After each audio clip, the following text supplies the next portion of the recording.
Hola, bienvenidas y bienvenidos al cuarto episodio de la segunda temporada de Lanzallamas. Soy Pablo Bufón. Esta pandemia que enfrentamos se nos presenta como un acontecimiento particularmente global, y esto se evidencia en una serie de aspectos.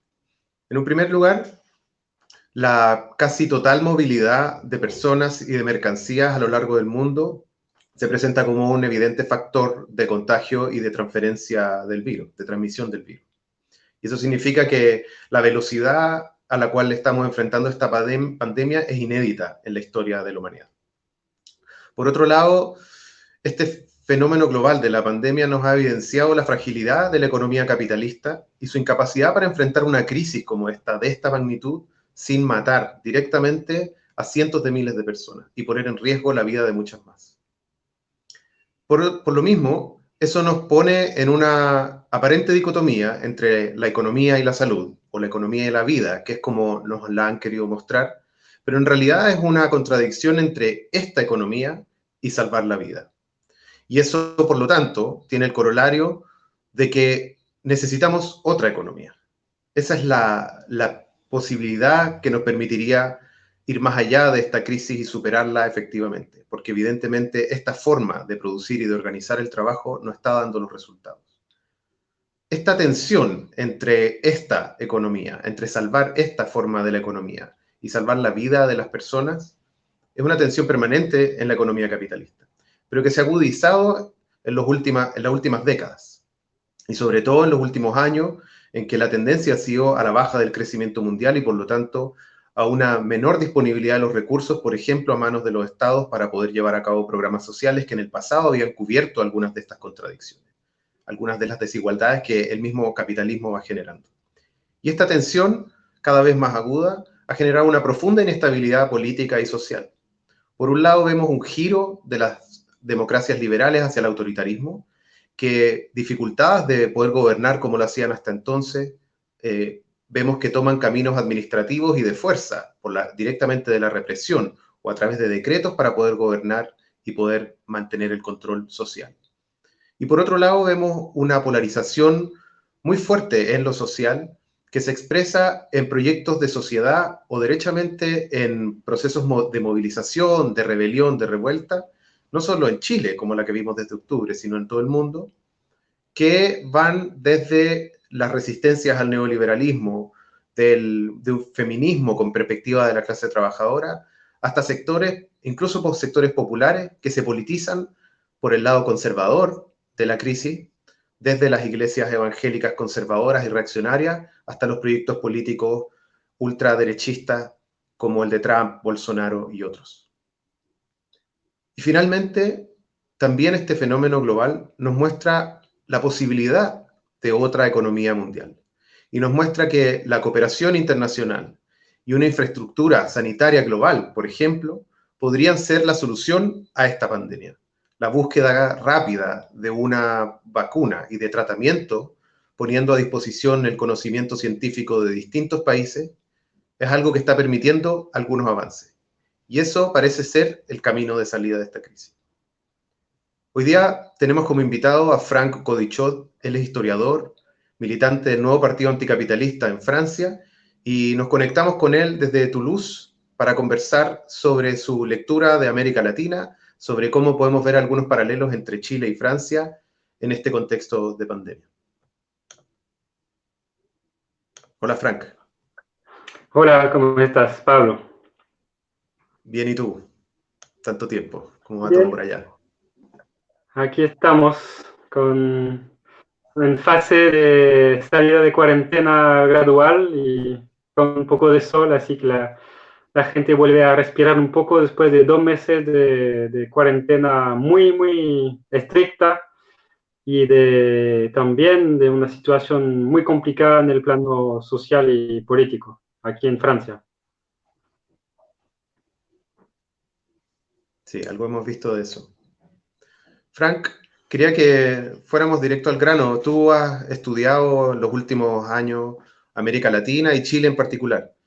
Y me gustaría que partiéramos de una lectura más general de cómo está el escenario en América Latina, que ha enfrentado un largo proceso de transformaciones muy profunda en los últimos 20 años, ¿no es cierto? Desde el ciclo progresista a comienzos de los 2000 hasta un momento actual que es mucho más complejo y extraño, difícil de simplemente definir con un nombre, pero con una clara tendencia a la derechización por el lado de los gobiernos y de una fuerte resistencia de los pueblos desde abajo. En ese sentido, ¿cómo ves el panorama de América Latina a la luz de esas tendencias contradictorias? Bueno, sí, yo creo que tú lo dijiste, la lectura de América Latina actual es bien compleja. Yo creo que si bien durante un tiempo hablamos del famoso ciclo progresista, ¿no? De la elección de Chávez, digamos, hasta su muerte, o de la elección de Chávez hasta el impeachment y el golpe institucional contra Dilma Rousseff en Brasil.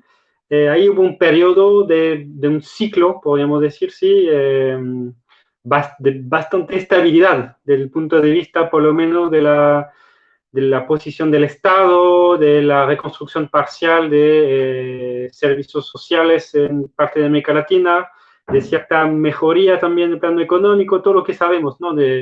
De un periodo económico con materia prima a precio alto, todo eso. Si miramos ahora la actualidad, obviamente todo se desdibujó totalmente. Hay un reflujo generalizado de las izquierdas de gobierno, podemos decir, de los progresismos y los nacionalismos populares. Y efectivamente, también una ofensiva muy aguda, muy directa de fuerzas conservadoras que van desde derechas neoliberales, neoderechas, hasta extrema derecha con tinte evangélico. Pero eso es muy general decirlo así, porque evidentemente si intentamos leer con más detalles, con más fineza la actualidad latinoamericana, vemos una gran heterogeneidad, más bien en el plano sociopolítico. Eso sí, con una clara ofensiva de las clases dominantes, una clara ofensiva de la geopolítica estadounidense, eso no cabe duda. Una clara ofensiva de los actores más conservadores de la sociedad, iglesias en particular, actores armados, los estados, digamos, la fase más represiva del estado de excepción también está brotando en toda América Latina. Entonces es un momento bien complicado que va de la mano con la crisis económica que comenzó con la crisis capitalista mundial de 2008 y continuó a partir de los 2012, 2013 con la caída del precio de la materia prima. En este contexto, obviamente, tenemos países claves. Yo creo que habría que hablar de Brasil, obviamente. El Brasil de Bolsonaro es un elemento esencial de la geopolítica latinoamericana actual y también de la orientación política de todo el subcontinente, pero con después muchas situaciones intermedias, cómo calificar el Ecuador de Lenín Moreno, esa derecha sui generis, ¿no? Que salió de Alianza País, cómo analizar la Bolivia post-golpe de Estado en contra de Evo Morales y el MAS, etcétera. Pero una fase regresiva, sin duda, del punto de vista de los derechos, de las relaciones de fuerza, y yo diría incluso en los países donde vimos volver un gobierno progresista, podemos llamarlo así, yo estoy hablando de Argentina claramente, con la vuelta del peronismo, vemos que son en condiciones muy degradadas en comparación con el primer gobierno, por ejemplo, de Cristina Kirchner. Y sobre todo este escenario bastante complejo desde el punto de vista de las clases populares, hemos visto grandes reactivación de luchas populares muy fuertes, tal vez podemos detallar después.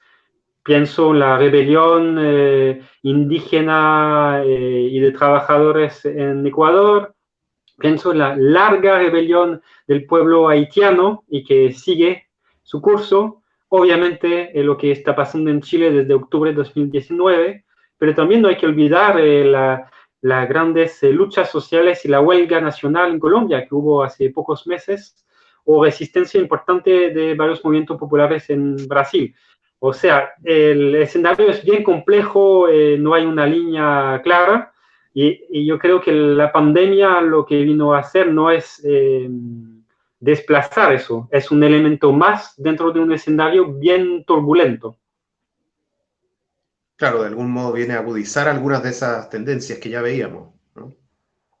Sí, claramente, la pandemia es a la vez revelador y agudiza las tendencias de, bueno, América Latina, continente, subcontinente o continente del mundo más desigual, ¿no? Donde las relaciones sociales de clase, raciales, etnorraciales, territoriales, son dentro de las más segregadas, diferenciadas, desiguales del mundo. Obviamente un caos global como lo que es lo que podemos llamar el corona capitalismo viene a agudizar todo eso de manera brutal, obviamente para los más vulnerables, los trabajadores informales, las mujeres, los migrantes, los de abajo en general. Y en ese sentido, Frank, ¿cuál crees tú que podría ser el impacto del coronavirus en esas trayectorias que veníamos viendo en América Latina en los últimos años, en este vuelco hacia mayores niveles de complejidad, una fuerte polarización social y política también, y una debilidad en general digamos, de los gobiernos de poder gobernar a la manera en la que lo hicieron en los 90 y los 2000 con una forma de gobernanza, digamos, más tradicionalmente democrática, digamos, con sus episodios represivos permanentes, que es la naturaleza del Estado capitalista, ¿sí? Pero con una forma más, digamos, de la normalidad capitalista que conocíamos. ¿Cuál crees tú que podría ser el impacto en esas trayectorias que venimos viendo en los últimos años? Bueno, yo creo que para poder analizar la trayectoria es indispensable y a veces dentro de algunos sectores de la izquierda mundial, latinoamericana, europea, no es siempre es fácil hacerlo, es indispensable dibujar un balance crítico del famoso ciclo progresista. Es decir, no se puede entender dónde estamos parados hoy sin ver de dónde vinimos, qué fracasó ahí, cuáles son las derrotas estratégicas de esta forma de gobiernos progresistas o nacional populares, eh, cómo se construyó la relación entre Estado y movimientos populares, las relaciones de clase en ese escenario de pacto social al final que representaron los gobiernos progresistas, cómo se rompió este pacto social con la crisis económica y la nueva ofensiva de las derechas, y cómo esa izquierda de gobierno, algunos dicen una izquierda también extractivista, una izquierda con tendencia hiperpresidencial, también sus fracasos explican, no todo, pero explican en parte el reflujo que viene después. Obviamente hay elementos exteriores que no estoy negando, ofensiva imperialista, papel de las multinacionales, de actores armados, etcétera. Pero también hay elementos estratégicos de discusión que hay que dar, yo creo, dentro de la fila de las izquierdas sobre los límites y fracasos de los progresismos. Quería decir eso porque si hablamos de trayectoria actual, evidentemente hay que ver las dinámicas, ¿no?, de por lo menos los últimos 30 años como mínimo. Aprovecho que estamos juntos para decir que publicamos un pequeño libro con Massimo Modonesi y Jeff Weber, que se llama Los gobiernos progresistas en América Latina, que está online, está en abierto, está gratuito, y que es una invitación, un ensayo, una invitación al debate sobre eso. Yo creo que todavía es de actualidad pensar estratégicamente los fracasos y obstáculos de los gobiernos progresistas para después poder proyectarse desde la izquierda anticapitalista, desde la izquierda de abajo, digamos. Y bueno. Vamos a compartir el link del libro en el programa, al final. Perfecto. Bueno, realmente es una invitación al debate, es un ensayo que no da conclusiones tajantes ni nada de eso, pero más bien intentar poner un poco el cuchillo en la yagua, ¿no? porque es necesario, es indispensable, ¿no? Pensar, entre comillas, nuestros fracasos, aunque esa izquierda no sea nuestra izquierda, pero desde el punto de vista de las grandes masas populares, hubo una esperanza muy grande ahí y también una desilusión a veces muy grande. Obviamente los escenarios después son muy diferenciados entre Venezuela y Bolivia, entre el PT en el poder y Chávez, hay muchas diferencias. Pero en este contexto, la pandemia viene en un contexto bastante desfavorable, de cierta manera, por estos reflujos y desilusiones, pero también viene en un contexto, como decíamos, de reactivación de fuerzas populares desde abajo que no pasaron por lo institucional, que no fueron canalizadas, y eso con muchas fuerzas, con sus límites también, porque cuál es la proyección política es otro debate.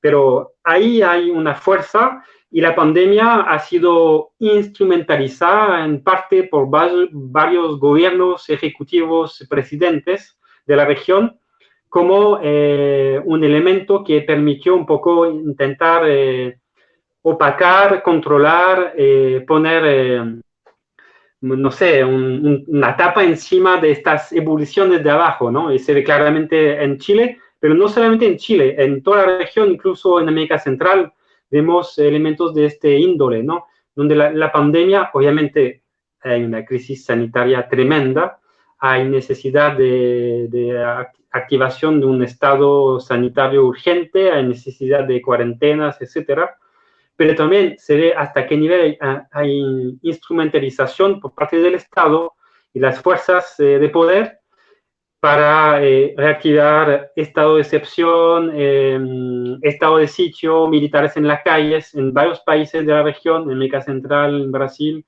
Vemos en Chile ahora como la cuarentena también sirve para intentar combatir las luchas sociales. En México, con un gobierno de centro-izquierda, la situación es muy grave. También reactivación de las bandillas o las redes criminales se sustituyen al Estado porque el Estado no es capaz de intervenir en esa situación, etcétera. Entonces, la agudización de las desigualdades sociales, la pandemia tiene ese papel, pero también hay una instrumentalización clara de la pandemia por parte de algunos estados y poderes políticos. Y en la línea de seguir esa ebullición popular desde abajo en Chile, hace 7 meses que ocurrió ese acontecimiento que le hemos llamado 18 de octubre, estallido social, revuelta, rebelión popular, en fin. Todavía es demasiado pronto para ponerle un solo nombre.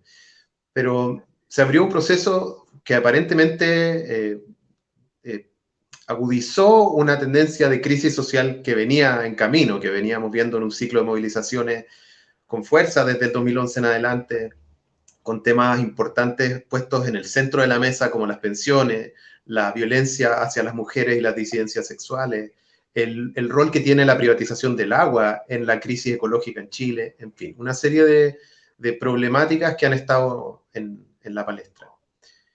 ¿Qué tan profunda crees tú, Frank, a la luz de tu lectura? ¿Qué tan profundas son las transformaciones que se inauguran con octubre o que se continúan o se profundizan con octubre? ¿Qué efecto pueden tener de largo plazo en la sociedad chilena? Bueno, a mí me gusta la idea de rebelión popular, ¿no? Desde octubre yo creo que hay una rebelión popular amplia, muy amplia, con muchos actores diferentes, como bien lo dijiste, pero es de una profundidad bastante gigantesca y eso no se va a poder, ni la pandemia lo va a poder, digamos, desplazar. Eso está claro. Lo que pasó desde octubre realmente es una impugnación radical, ¿no? Del modelo neoliberal chileno, heredado en parte de Pinochet, pero también, recordemos, profundizado en algunos aspectos durante la mal llamada democracia de los consensos, ¿no? Desde los 90. Y hace tiempo que muchos estábamos diciendo ya las fisuras del neoliberalismo se están abriendo cada vez más. Con octubre de 2019 ya no es una fisura, es una inmensa brecha que se abrió y que será muy difícil de cerrar, incluso a través de tentativa de modificar la Constitución, pero sin asamblea constituyente verdadera, todo lo que intentó la casta política chilena, no va a ser posible, ¿no? Tapar esa brecha que se abrió. La pandemia obviamente vino a frenar esta rebelión popular, eso es una evidencia. Con razón los manifestantes, los rebeldes y las rebeldes dijeron hay que salvar la vida y hay que también tener cuidado con lo que viene con el COVID. Pero la incapacidad de la clase dominante chilena de cerrar esa brecha es una esperanza para que se vaya profundizando esta brecha, yo creo. Lo que está pasando últimamente en los últimos días en el Bosque, en la Pintana, en Villa Francia, en varias poblaciones de Santiago, son también la demostración radical que es el hambre que está existiendo ahora en Santiago y el descontento a la vez frente a un poder incapaz de responder de manera clara, de manera contundente a la pandemia, o más bien responde, como siempre, a través de la represión y a través del mercado, como si el mercado pudiese responder a esa pandemia. Eso sabemos que es todo lo contrario. Entonces, el gran desafío para la movilización popular chilena es también cómo reagruparse de nuevo apenas sea posible para exigir no solamente no más AFP, no solamente nueva constitución, pero también todo lo que sabemos, ¿no? Renacionalización del agua, del cobre, y terminar por fin con esa casta política que lo único que ha hecho es vivir de las herencias del modelo autoritario neoliberal chileno, que es uno de los más consolidado hasta el momento de América Latina, y ahora vemos que es uno de los más fisurados gracias a esa rebelión desde abajo. Uno de los puntos que ha sido fuerte en los últimos meses, sobre todo desde el acuerdo por la paz social y la nueva constitución el 15 de noviembre del 2019, es el cambio constitucional. Y ha sido una discusión muy grande que ha generado también una polarización importante. En general, digamos, en el arco político completo, pero también dentro de la izquierda, entre una posición que yo diría que es mayoritaria, que considera necesaria un cambio de constitución y por lo tanto la necesidad de que un plebiscito sea ganado por el apruebo con una gran mayoría. Pero también hay sectores que son críticos de ese proceso porque ven que hay algo parecido a lo que fue el plebiscito del 88 y que sería una especie de engaño. Y por el otro lado, en la derecha también vemos una división entre quienes consideran que un cambio constitucional o un proceso constitucional permitiría un nuevo pacto social, y aquellos que abiertamente se niegan a esa posibilidad porque no quieren ni siquiera abrir un poquitito más esa fisura en el régimen que tú mencionas. ¿Qué lectura tienes tú del proceso constitucional que lleva a cabo, impulsa el Estado? ¿Y cómo eso se vincula con este proceso destituyente y constituyente que comienza el pueblo el 18 de octubre? Bueno, es cierto que es una discusión de orden táctico, podríamos decir, pero que va más allá de lo táctico por la importancia, ¿no?, que tiene dentro de la arquitectura del poder y del régimen sociopolítico chileno. La Constitución, sabemos todas, que la importancia que tiene en Chile desde el 80 para solidificar esas herencias del pinochetismo. Entonces, efectivamente, la Constitución chilena tiene una importancia central, ¿no?, en el neoliberalismo en el país y en el funcionamiento autoritario del Estado chileno. Yo entiendo que la discusión sea polarizada, aguda y difícil, porque tácticamente algunos pueden decir, vamos por el apruebo, incluso sin ilusión. Es decir, denunciar los límites, denunciar que efectivamente detrás de eso hay una tentativa de pacto de las élites, de las clases dominantes, que hay de nuevo tentativa de controlar el proceso de octubre, pero que a pesar de todo, se puede disputar ahí un espacio sin dejar la calle. Eso lo puedo entender dentro de la discusión. Pero se ve también que hay todo un sector de la izquierda que plenamente cree en este proceso. Hemos visto amplios sectores de Frente Amplio que fueron artífices, actores del pacto, ¿no? Y eso ya es otra problemática, es pensar que desde lo institucional y desde lo institucional negociando con la derecha, la concertación, es decir, los actores que son el núcleo del poder en Chile, se va a poder de a poquito romper el modelo. Eso sabemos que no va a pasar. Es un engaño y a veces un autoengaño total. Entonces, de ahí la discusión de algunos sectores que dicen incluso no hay que participar en ese engaño. Es difícil porque obviamente a nivel masivo, popular, yo creo que va a haber mucha participación y que hay mucha gente que sí va por el apruebo con o sin ilusiones, porque ya ven que es algo que arrancó la rebelión de octubre a pesar de todo. Y en ese espacio, obviamente que hay que dar la discusión. Yo no puedo dar desde Francia, sería totalmente indecente trazar alguna línea o qué sé yo, obviamente.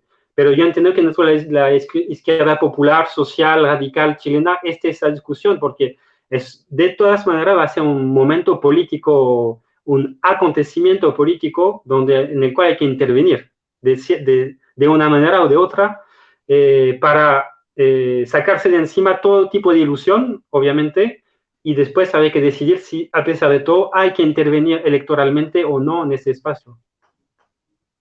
Claro, porque además en este contexto de la pandemia se ha abierto, incluso más que en octubre, un terreno disponible para disputar, quizás desde un programa de transformaciones estructurales, tanto económicas como sociales, políticas, el régimen actual. Y por lo tanto, podría ser que el proceso constituyente abra una oportunidad para instalar ciertas trincheras programáticas que más que resuelvan los problemas, porque probablemente no los van a resolver en la línea, en el texto de la Constitución, sí abran un nuevo proceso, un nuevo periodo político que centre el debate en esos lugares, que en el fondo le permita más iniciativa a los sectores populares de instalar los centros conflictivos de contradicciones del capitalismo en Chile para poder avanzar, ¿no?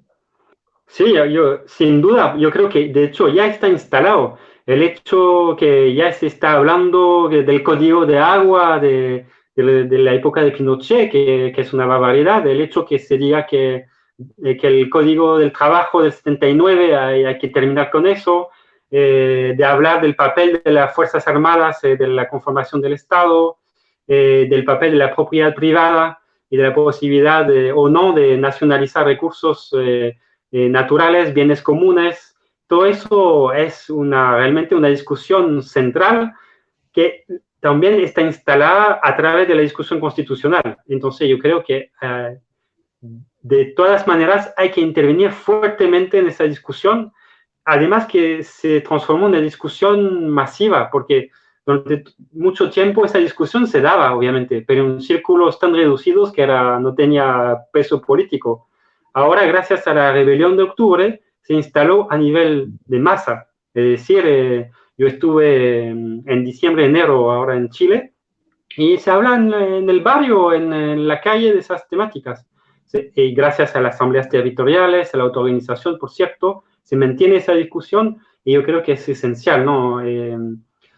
Y por eso tanto temor le da a gran parte de la derecha, incluso al conjunto de la casta política chilena, porque saben que ya se le escapó de la mano. De todas maneras, se le escapó de la mano. Incluso si logran más o menos controlar el proceso constitucional, esas temáticas ya están instaladas en el país, ya venían instaladas con el movimiento No AFP, No Más AFP, que fue muy importante, con las luchas portuarias y otras, pero los profesores, etcétera. Pero ahora es muy profundo, yo creo, esta discusión. El gran problema desde mi punto de vista, y eso no es solamente en Chile, podemos hablarlo en Francia, es la capacidad de una izquierda, digamos, anticapitalista, feminista, ecosocialista, de trazar proyectos político país en ese contexto de discusión. Quiero que mantengamos una pata en Chile, pero que también vayamos un poco a Francia, porque en los últimos años también hemos visto desde acá olas de movilizaciones con respecto a algunos temas que son centrales acá. Por un lado, la precarización del trabajo, del empleo en general, ha sido un problema que avanza consistentemente en todo el mundo y en Europa cada vez más. Parece haber un avance de ciertas medidas que desde nuestra experiencia llamaríamos neoliberales, ¿no es cierto? Pero que en el fondo son recortes, ajustes, para poder ajustarse a este nuevo momento de la economía mundial que está muy debilitada. Y también hemos visto que hay movilizaciones en contra de una reforma por las pensiones y que eso se expresó fuertemente en las calles.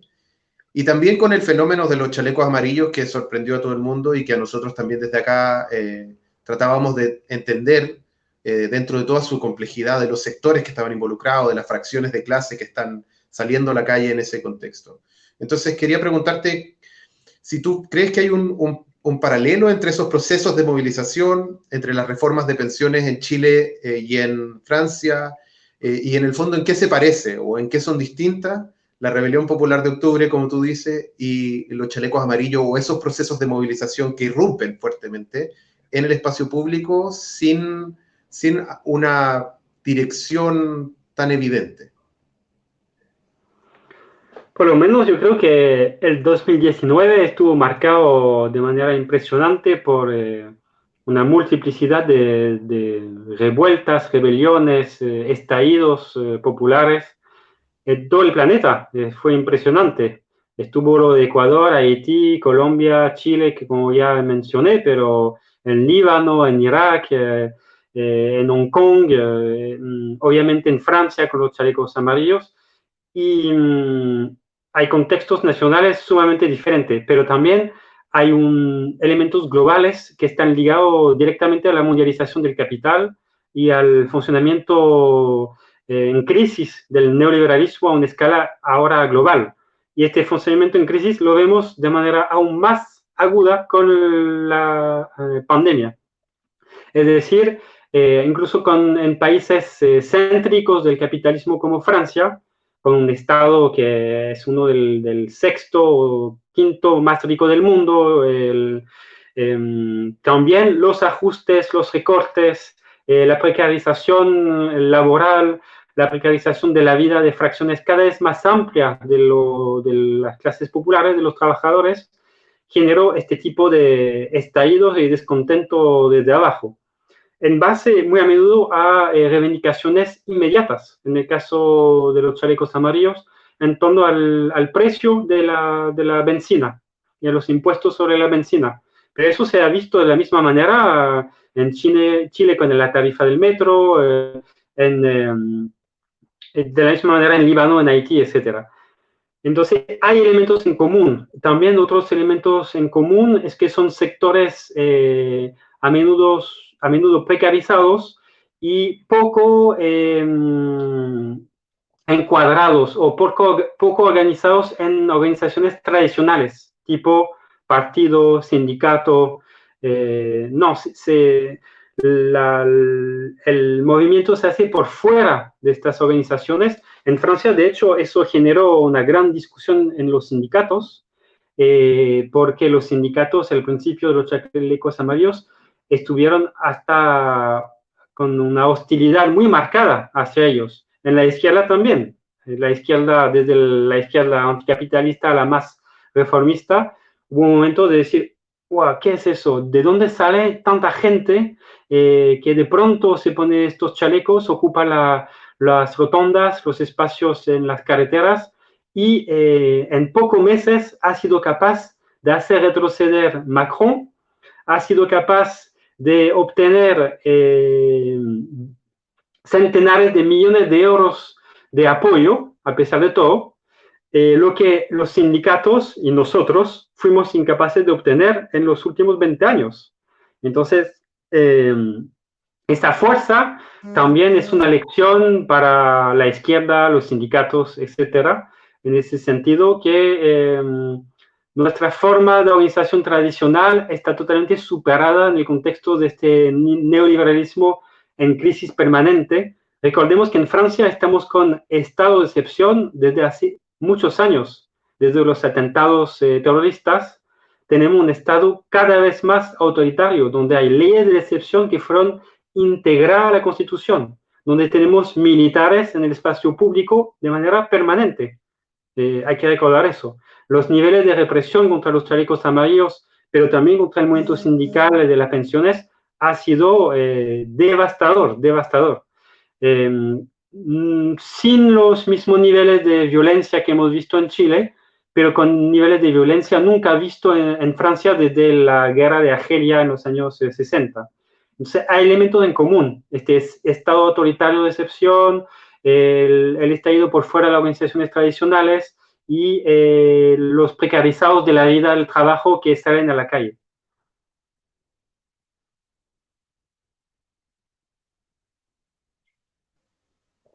Frank, y en ese sentido quería volver a un punto que mencionaste antes, que tiene que ver con el rol que pueden tener en este contexto, o que deben tener en este contexto, las izquierdas radicales, las izquierdas anticapitalistas del mundo. ¿Cuál es la situación de esos sectores de izquierda en Francia en este momento? Que en las últimas elecciones tuvieron una aparición detrás, digamos, de la candidatura de Mélenchon, pero que se desinfla rápidamente como algunas otras candidaturas que conocemos también que vienen de esa aparentemente nueva izquierda. Sí, bueno, yo partiría diciendo que primero mucha humildad, porque yo creo que no estamos a la altura de lo que necesita el momento político, tanto en Francia como en varios otros países del mundo. Es decir, yo creo que una de las características muy dramáticas de este momento social y político es el desfase entre hay conciencia a un nivel cada vez más masivo que el capitalismo nos conduce al desastre, a una crisis de civilización, incluso a un derrumbe civilizatorio. Y eso con la pandemia se extendió mucho, impresionante. Es decir, la gente ahora le habla de capitalismo devastador y está de acuerdo, lo que no era el caso hace pocos años atrás. O sea, hay una conciencia cada vez más aguda que el capitalismo nos conduce a un derrumbe realmente muy, muy profundo de nuestra vida en el planeta, simplemente. Y frente de eso, una gran incapacidad de presentar proyectos alternativos de escala masiva. Y en este sentido, hay también un déficit de la izquierda anticapitalistas, eso es evidente. Todavía somos minorías y sin capacidad de hablarle masivamente a la gente. En este contexto hubo varias tentativas a nivel global de lo que podría llamar un neoreformismo o izquierdas progresistas neoreformistas que apostaron al reconquistar lo institucional para desde el Estado por lo menos comenzar a transformar la sociedad y la vida.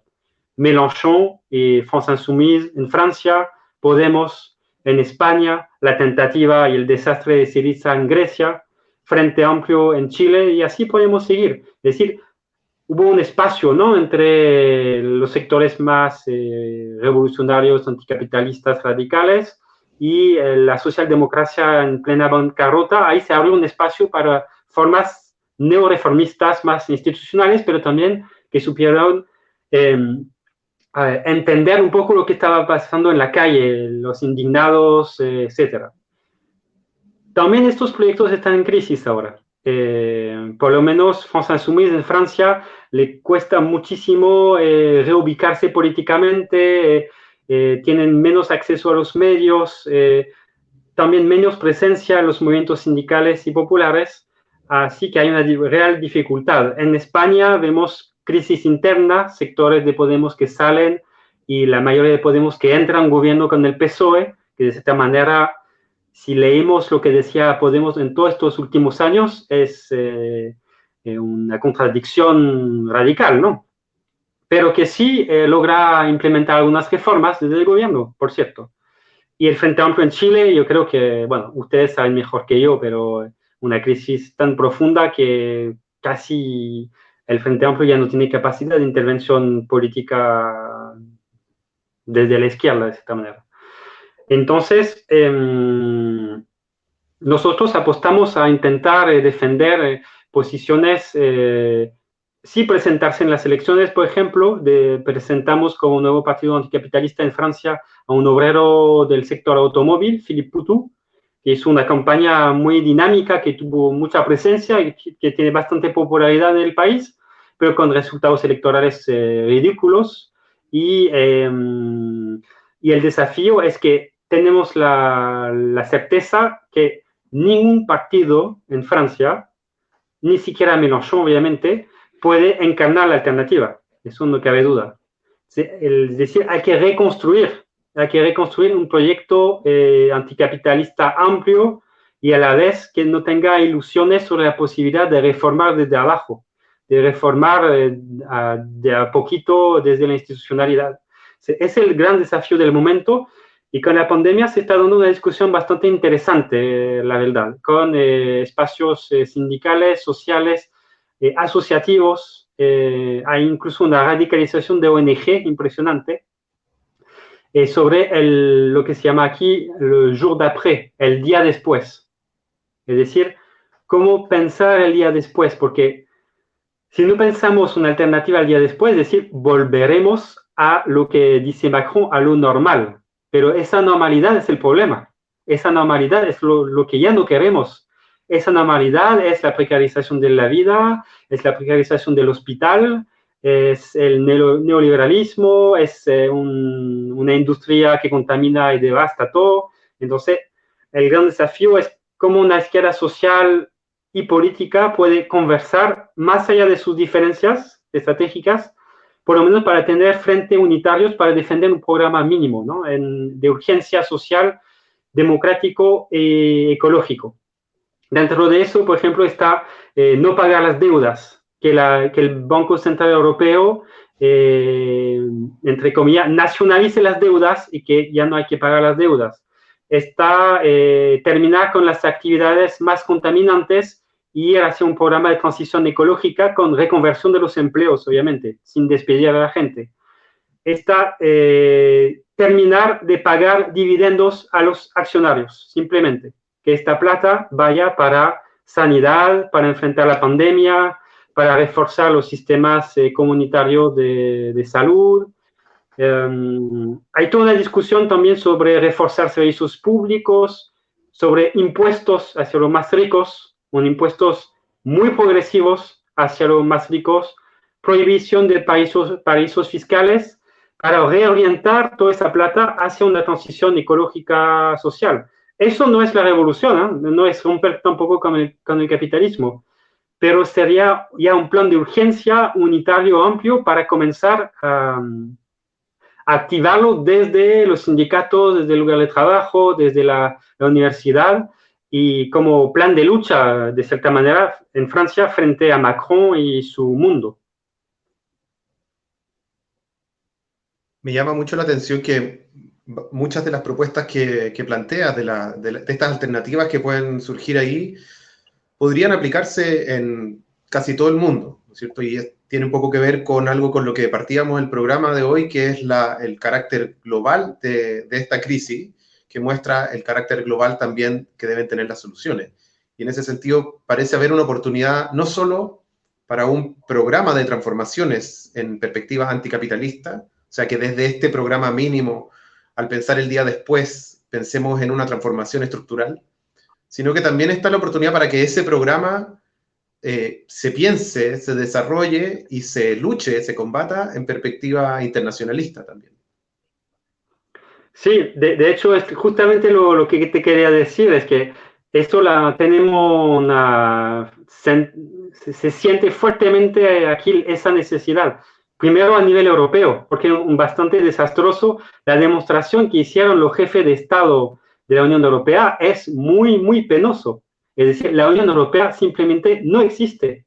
Cada gobierno tuvo su propio plan ante la pandemia, no hubo ninguna coordinación europea. es un desastre monumental, incluso para los defensores de la Unión Europea neoliberal, es una demostración de su incapacidad de planificar un mínimo, digamos. Obviamente que ellos no quieren planificar, quieren que el mercado organice todo, pero frente a la pandemia tenían la obligación de hacerlo. Lo único que pudieron hacer es impedir a los migrantes entrar en la Unión Europea, es decir, las medidas xenófobas, racistas, esas saben planificarla, pero todo el resto no lo saben hacer. Entonces, hay necesidad desde los movimientos, obviamente, de pensar en una escala local, nacional, transnacional a nivel europeo y después internacionalista. Por ejemplo, desde acá hay mucha preocupación por lo que está pasando en Brasil, mucha. Se ve que es una bomba de tiempo, la gestión de Bolsonaro es simplemente criminal y se siente realmente esa necesidad, se están activando varias campañas de solidaridad justamente con el pueblo de Brasil, con los pueblos indígenas, ahora hay una petición a nivel que viene de Brasil, pero que está circulando en el europeo, sobre cómo terminar con el Bolsonaro, que sea a través de un impeachment, pero también desde la presión desde la calle, etc.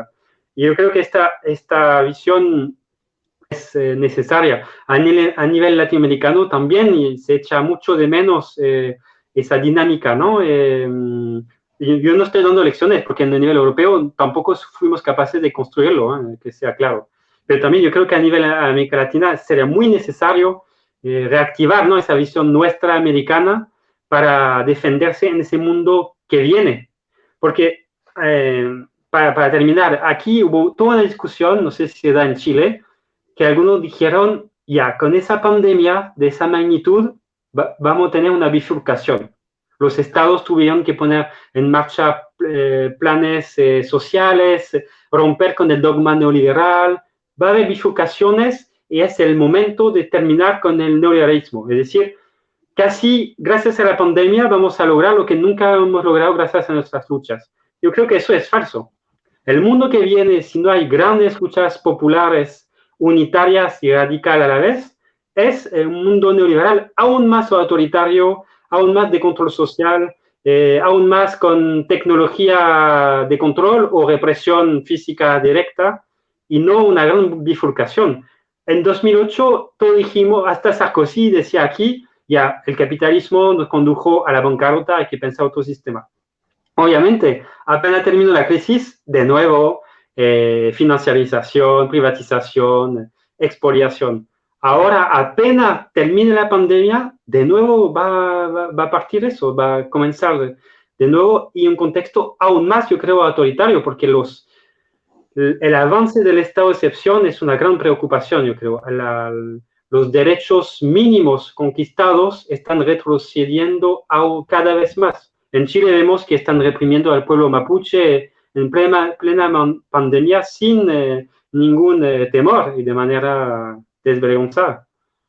Y los efectos de la pandemia también en términos de muertes y de personas endeudadas o sin trabajo, va a profundizar, va a agudizar esa contradicción también, y por lo tanto la necesidad de la represión para mantener el control va a ser aún mayor. En ese sentido, es esperable que haya si es que no hay una oposición organizada hacia esa agenda, que la tendencia normal, digamos, sea seguir en este giro autoritario. Claro, por ejemplo, un ejemplo también súper importante, el derechos laborales.